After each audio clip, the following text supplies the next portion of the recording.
나는 왜 이렇게 불행하지?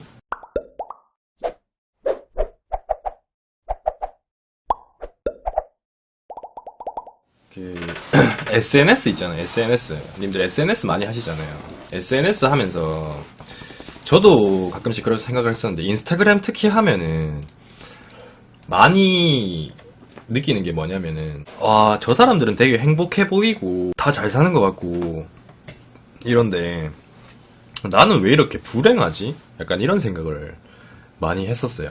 그러니까 저 사람들은 다 좋은 데 가서 놀고 여행 가고 뭐 외국 나가고 뭐 잘 만나서 잘 먹고 잘 사는 것 같은데 나는 왜 이러고 있을까 이런 생각을 했어.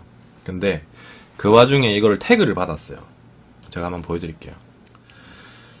땡땡님이 회원님을 팔로우하기 시작했습니다. 누구지? 왠지 모르게 낯익은 이름과 얼굴이에요. 한동안 잊고 살던 고등학교 친구 녀석. 반갑고 신기한 마음에 하나둘 사진을 보다가 얼굴이 많이 좋아졌대요. 이상하게 씁쓸한 감정을 느껴요. 왜 그러냐면 마지막 올린 사진이 언젠지도 기억이 안 나요. 지금 제 상태거든요. 딱 인스타에 언제 올린 게 마지막인지도 모르겠고 특별한 것도 없고 최근 내 일상들이 막 떠올라요. 내가 요즘 행복하지 않은가 이런 생각도 막 해요. 내 삶이 잘못되어가는 기분까지 들어요.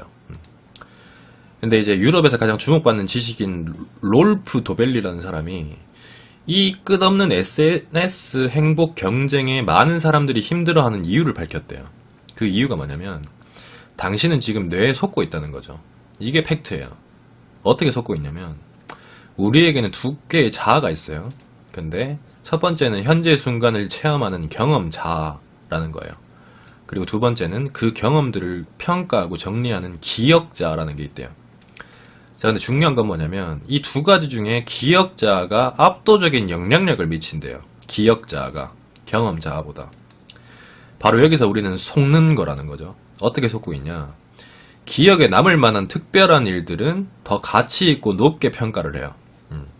근데 반면에 반복적인 일상들은 대수롭지 않게 느낀다라는 거예요. 딱히 기억에 남는 일들이 아니기 때문에 뭐 매일 같은 식당에서 먹는 점심, 뭐 회사 점심, 어제와 다를 게 없는 오늘, 뭐 이런 것들이죠. 자, SNS는 이러한 뇌속임을 극단적으로 몰고 가는 거예요. 어떻게 몰고 가냐? 하나부터 10까지 엄격하게 선택된 사진들이에요. 다시 말해서 하이라이트라는 거죠. 그거는 영상도 똑같아요. 1시간짜리 영상을 5분 동안 편집하면 그 5분을 보고 전체 1시간을 생각하듯이 예능도 마찬가지예요. 그 사람들 인스타, 페이스북에 올라 있는 거는 그냥 하이라이트일 뿐이에요. 그쵸? 타인의 삶이라는 거죠. 단 1초의 편집도 없는 내 삶은 그냥 불행하게만 느껴지는 거예요.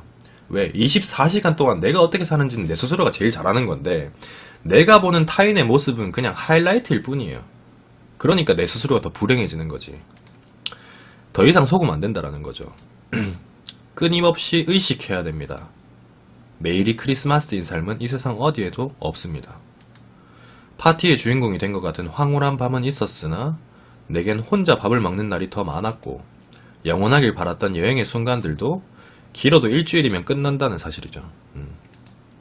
그러니 더 이상 놓치지 않았으면 합니다.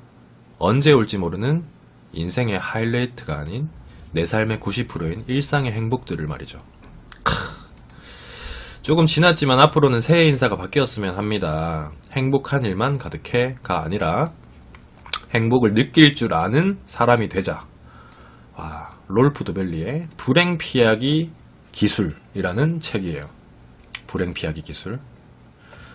더 행복하기 위한 모호한 방법이 아닌 불행하지 않기 위한 실용적이며 확실한 방법을 원하는 분들께 이 책을 추천합니다.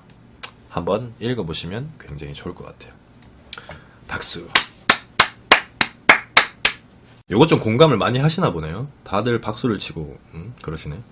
이제 좀 정리가 돼요. 이제 좀 내가 좀 행복한 사람인 것 같아요. 행복한 사람이에요. 다. 늘 똑같은 일상에 그러지 마요.